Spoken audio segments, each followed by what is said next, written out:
ગુર્જરપતિ મૂળરાજદેવ ભાગ 2 લેખક ધૂમકેતુ પ્રકરણ 29 મહારાજની માધવીનો નિર્ણય. માધવ મંત્રીએ તો અનુમાન કર્યું હતું, પણ એનું એ અનુમાન સાચું જ પડવાનું હતું એની જાણ ન હતી. તે મહારાજની માધવી પાસે ગયો તો ત્યાં તેણે મહારાજનીને પણ અત્યંત ગંભીર જોયા. એ સમજી ગયો એનું અનુમાન બરાબર હતું. કંઈક પણ અણધાર્યું બન્યું હતું. માધવી વિશે એણે એક વાત હંમેશા જોઈ હતી. આજ દિવસ સુધી જીવનમાં એ મહારાજની પડખે જ રહી હતી. કદી પણ સંકટમાં એ ડગી ન હતી, ભડકી ન હતી. નિર્બળતા એણે કદી પણ બતાવી ન હતી. નિર્બળતા એનામાં હતી જ નહીં. એની તેજસ્વીતા એની જ હતી. એટલે કંઈક પણ એવી ગંભીર વાત બનેલી હોવી જોઈએ કે જે એનું બધું બળ માગી લેતી હોય. તે મહારાજની પાસે આવ્યો. મહારાજની એકલી જ બેઠી હતી. એ ગંભીર હતી. મુખમુદ્રા ઉપર શોકની સ્પષ્ટ રેખાઓ વાંચી શકાતી હતી. માધવ મંત્રી વિચારમાં પડી ગયો. શી વાત હશે? મહારાજનીના મોં ઉપર હજી ગઈ રાતની વાતનો ભારે શોક દેખાતો હતો. માધવ મંત્રી અભિવાદન કરીને શાંતિથી પાસે બેસી ગયો. તે મહારાજની સામે જોઈ રહ્યો. મહારાજનીને પણ નવાઈ લાગી હતી. અત્યારમાં મહામંત્રી આવ્યો હતો એનો અર્થ એ કે કોઈ અસાધારણ એવી ઘટના બનેલી હોવી જોઈએ. તેણે તત્કાલ પૂછ્યું, માધવ મહામંત્રી, અત્યારના તમે આવ્યા છો એટલે પૂછવાનું મન થાય છે. કંઈ અણધાર્યું તો બન્યું નથી ને? રાજ્યમાં તો બધે શાંતિ છે ને? બન્યું કાંઈ નથી મહારાજની, અને છતાં જાણે બન્યું છે ઘણું બધું. એટલે? તમે જીવનભર જે સ્વપ્ન સેવ્યું હોય તે સ્વપ્ન અચાનક તમે પોતે જ જો વેડફી દેવા તૈયાર થાઓ ત્યારે તો બહારની દુનિયામાં ભલે કંઈ ન બન્યું હોય ને એમ દેખાય, છતાં અંદરની દુનિયામાં ઘણું બધું બન્યું હશે એમ સમજવું રહ્યું. ત્યારે જ એમ થાય ને? હા, એ તો એમ જ. પણ ત્યારે એવું કંઈ બન્યું છે એમ? તમને કંઈ માહિતી મળી છે? એ વિશે તો મહારાજની તમારા કરતાં હું વધારે જાણતો હવે અશક્ય. પણ માધવ મંત્રી, હું તો કંઈ જાણતી નથી.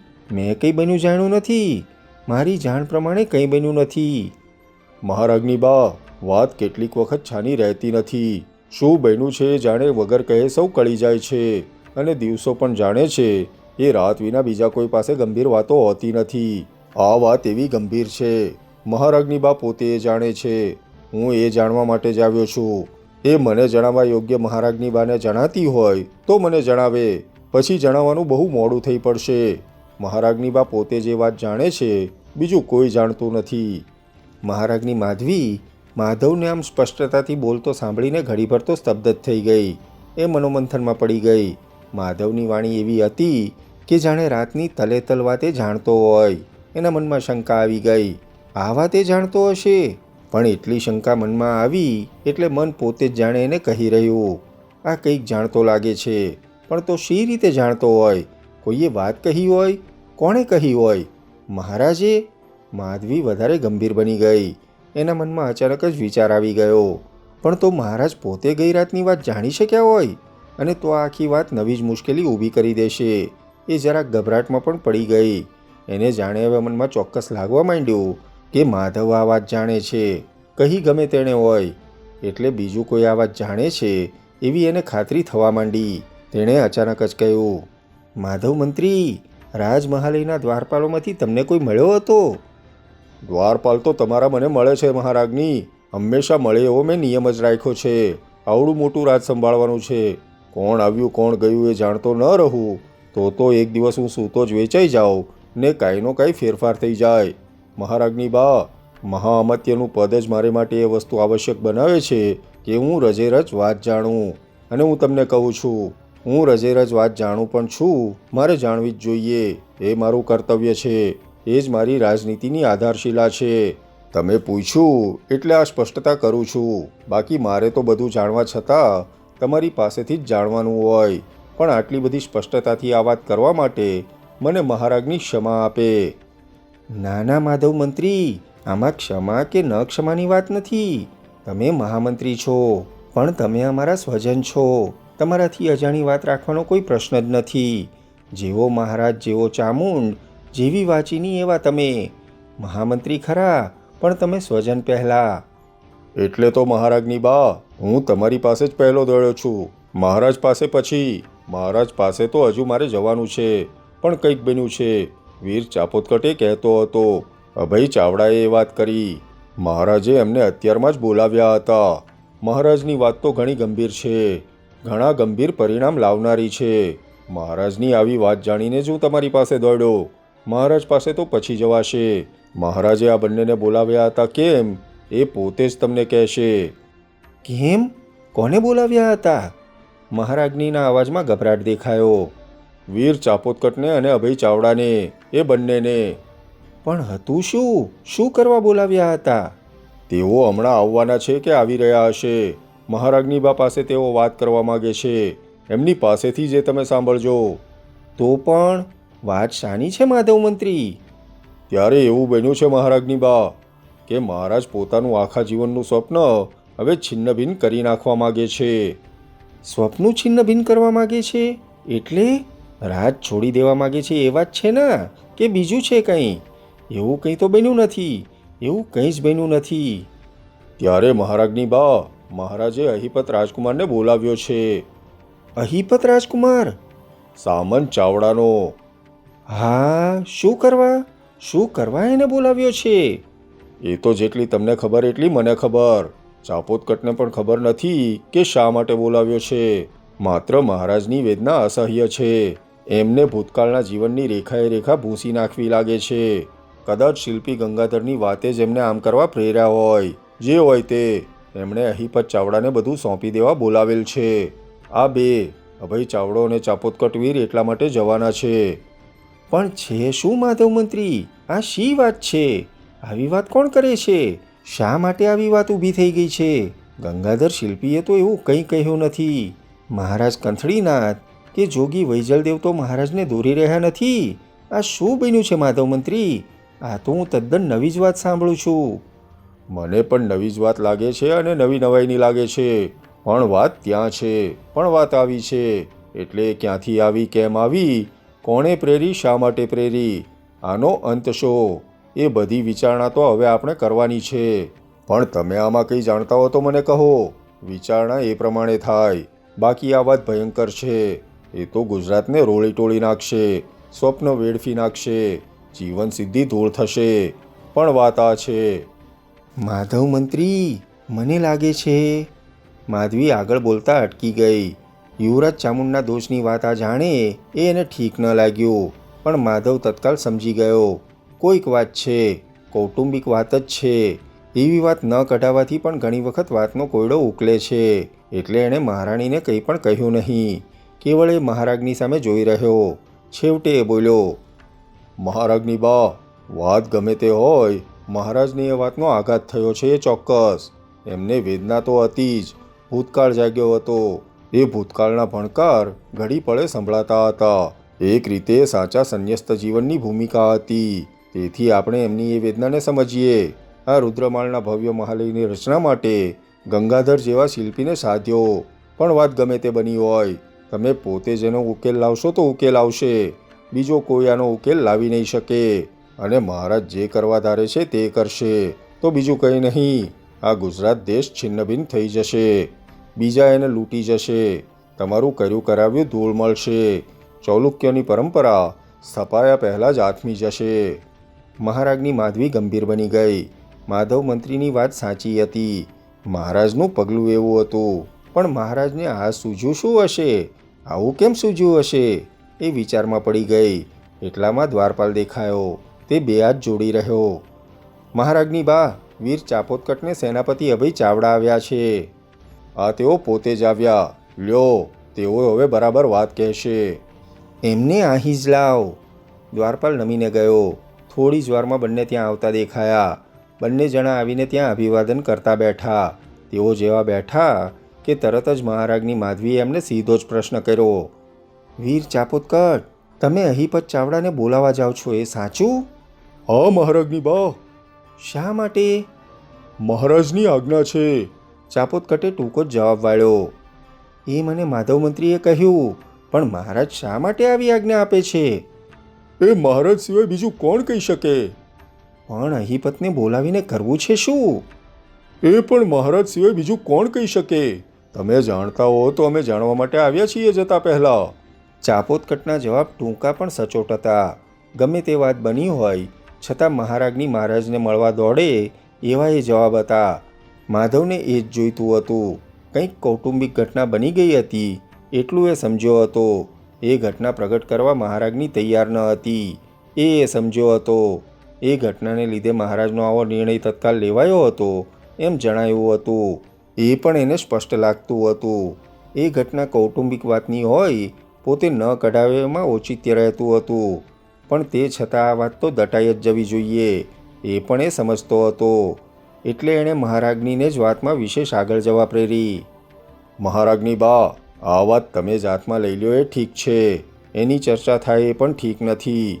એ કોઈ જાણે એ પણ યોગ્ય નથી. તમે જાણો છો, મહારાજ જાણે છે. આટલું બસ છે. તમે જ આ વાત હાથમાં લ્યો. આ તો શું થઈ રહ્યું છે એ તમને જણાવવા અમે આવ્યા. હવે તમે જ આમાં કેમ આગળ વધવું એ નિર્ણય કરો. મહારાજની માધવી ઊંડા વિચારમાં પડી ગઈ. મહારાજનો નિર્ણય ફેરવવો એટલે આકાશમાં દિવસે તારા દેખવા જેવી વાત હતી. પણ એણે જે ભાર ઉપાડવાનો હતો એ વાત પણ સ્પષ્ટ હતી. પોતે રેતરણમાં મહારાજ સાથે રખડી હતી, સુખ દુઃખમાં સાથે રહી હતી.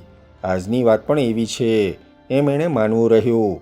મહારાજને આઘાત લાગ્યો છે, ચામુંડની વાત એમણે સાંભળેલી જ હોવી જોઈએ એ પણ એના મનમાં હવે સ્પષ્ટ થઈ ગયું.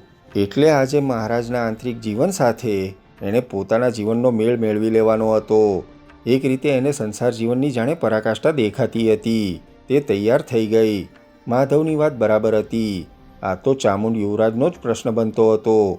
પોતાની શંકા એ હવે શંકા રહેતી ન હતી. હવે તો એને ખાતરી જ થઈ ગઈ હતી. મહારાજ ચામુંડની વાત જાણતા હતા. એમણે ગઈ રાતની બધી જ વાત સાંભળી હોવી જોઈએ. તેણે તત્કાલ નિર્ણય લેવાનો હતો. ચાપોદકટ અને અભય ચાવડાને આજ્ઞા મળી ગઈ હતી.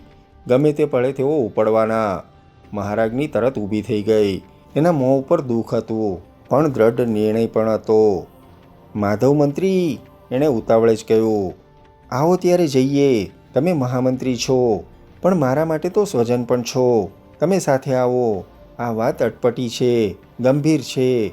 મહારાજ પાસેથી બીજો નિર્ણય ફેરવવો સહેલો નથી. તમે આવો, આપણે બંને મહારાજ પાસે જઈએ. વીર ચાપોદકટને અને અભય ચાવડાને મહારાજ બીજી આજ્ઞા આપે ત્યાં સુધી તેઓ ભલે ત્યાં જ ફરતા રહે. માધવીએ પાલખી મંગાવી. એ તૈયાર થઈ. મહારાજ મૂળરાજદેવ હમણાં અવારનવાર રાજમહાલે છોડી નગરની બહાર રાજવાટિકામાં એકાંતમાં ચાલ્યા જતા હતા. ત્યાં જઈને ઘડીભર શાંત બેસી જતા. તેઓ પગપાળા જતા. આજ પણ મહારાજ એ પ્રમાણે ત્યાં ગયા હતા. એ વાતની માધવીને જાણ હતી. તે રાજવાટિકા તરફ ચાલી. માધવ તેની પછવાડે જ ગયો. બંને ત્યાં પહોંચ્યા તો મહારાજને રાજવાટિકામાં એક એકાંત સ્થાનમાં બેઠેલા એમણે દીઠા. એમના જીવન પ્રત્યેની દ્રષ્ટિ જ હવે બદલાઈ ગઈ હતી. પણ એ બદલાયેલી દ્રષ્ટિ ચોલુક્યોની પરંપરા સ્થાપીને હવે તોડી નાખે એ રાણી માધવીથી સહી શકાય તેમ ન હતું. મહારાજને કંઈક કહી નાખવાના વેગમાં જે અહીં દોડી આવી હતી. માધવે સમજી ગયો હતો. એણે પણ કૌટુંબિક જીવનના મહાપ્રશ્નને સમજીને વાળવાનો હતો. તે પણ મહારાજની સાથે જ મહારાજના સાનિધ્યમાં ગયો. મહારાજની ત્યાં આવી. મહારાજ પાસે જ આવીને બેઠી. મહારાજ એકલા હતા. બીજી રીતે તદ્દન શાંત દેખાતા હતા, પણ અંદરની ભારે વ્યગ્રતા એમની મુખમુદ્રા ઉપર તરી આવતી હતી. મહારાજની માધવી થોડીવાર શાંત બેઠી. પછી એણે વાત અચાનક જ ઉપાડી.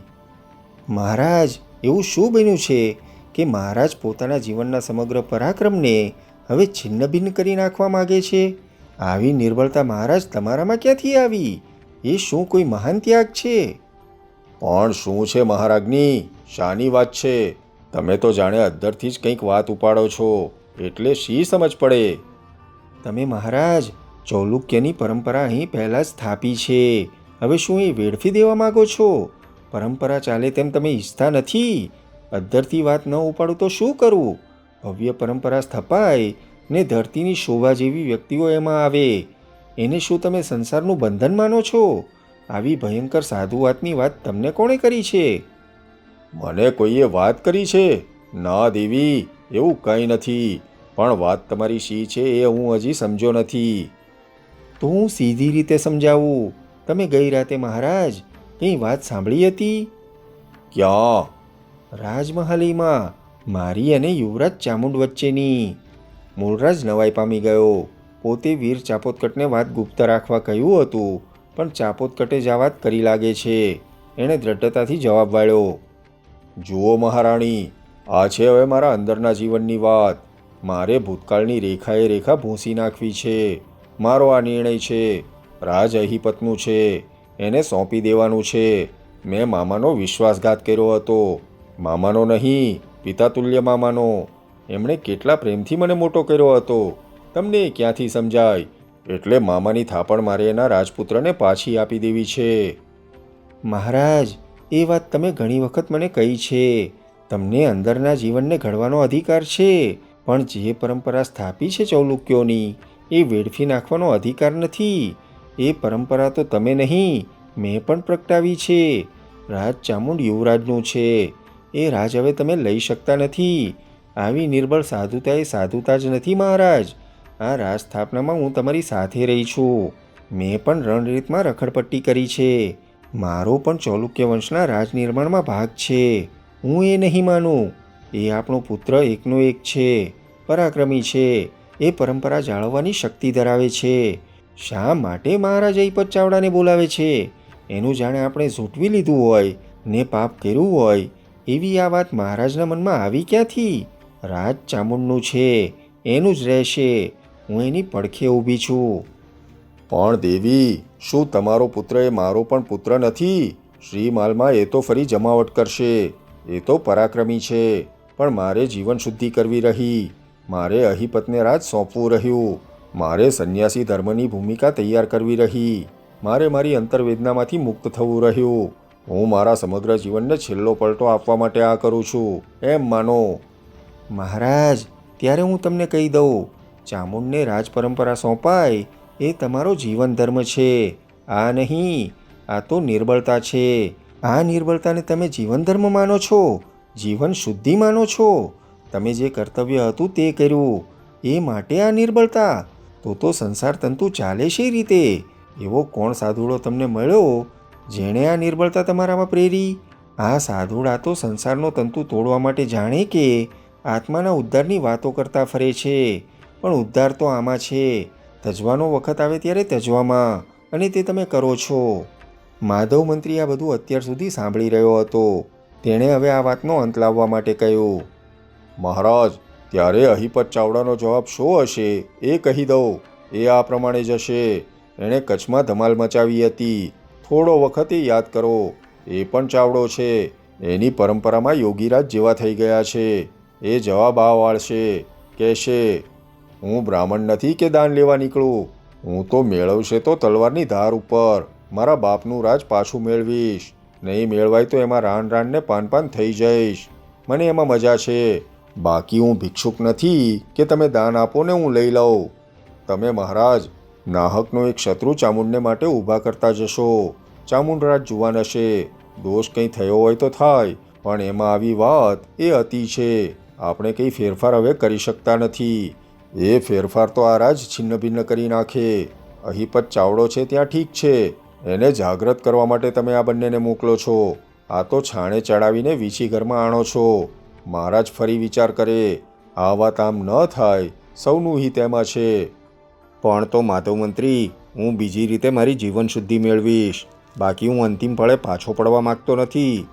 મહારાજના અંતરને જે બીજું ગમે તે ભલે કરે, બાકી આ વાત નહીં બને તે નહીં બને. પણ સાંભળો, પછી તમે મને રોકી નહીં શકો. નહીં રોકીએ. માધવ મંત્રી, તો ભલે તમે કહો એમ અત્યારે હો, પણ મેં મારો સંકલ્પ અત્યારે આ પળે જ કરી લીધો છે. એ પણ તમે નક્કી જાણી લ્યો. વખત આવે એ જોવા મળશે. તમે વીર ચાપોદકટને બોલાવો, અભય ચાવડાને બોલાવો. મેં આજ્ઞા આપી છે, એ આજ્ઞા હું પાછી ખેંચી લઉં. પણ એક વસ્તુ યાદ રાખજો, મારો સંકલ્પ મેં કર્યો છે. શો સંકલ્પ છે મહારાજ? મહારાજની બોલી. સંકલ્પ બોલાય પછી એ બે કોડીનો પણ રહેતો નથી. દેવી, પણ મેં સંકલ્પ કર્યો છે એટલું જ જાણો. તો પણ કંઈ નહીં. રાજ્યાભિષેકની તૈયારી કરો. ચાપોદકટ હવે ક્યાંય નહીં જાય. બધાને રાજ્યાભિષેક માટે બોલાવો. ચામુંડ રાજને હું પરંપરા સોંપું છું. સાથે સાથે એની શુદ્ધિ પણ આપું છું. એમાં જ્યારે જરાક પણ દોષ થાય ત્યારે એણે પ્રાયશ્ચિત કરવું જ પડે. રાજાને ન્યાયસભા તો દંડ દેતી નથી. માટે રાજાએ પોતે પોતાનો દોષ જોઈને પ્રાયશ્ચિત કરવું. બધા દેખે તેમ કરવું. બધાને દોરવા માટે કરવું. પ્રજાની નૈતિક ભાવનાને જાગૃત રાખવા કરવું. આ વસ્તુ અનિવાર્ય રહેશે ત્યાં સુધી રાજવંશનું ગૌરવ હશે. એ વસ્તુ નહીં હોય ત્યારે એ ગૌરવ પણ નહીં હોય. મારો દ્રઢ સંકલ્પ મેં કર્યો છે, અત્યારે જ કર્યો છે. તે આવી રીતના વિચારથી જ કર્યો છે.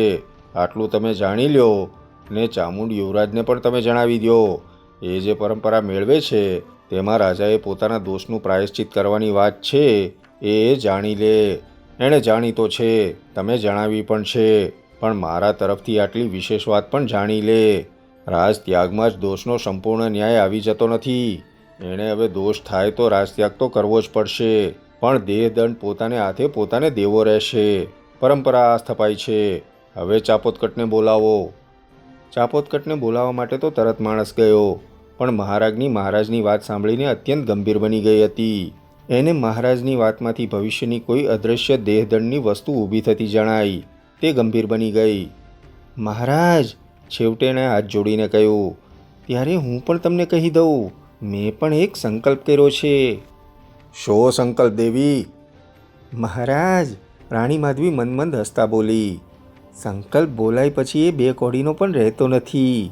મારો પણ સંકલ્પ છે એટલું જ જાણો. મહારાજ મોટેથી હસી પડ્યા. હા, તો તમે મારો દાવ મને પાછો આપ્યો.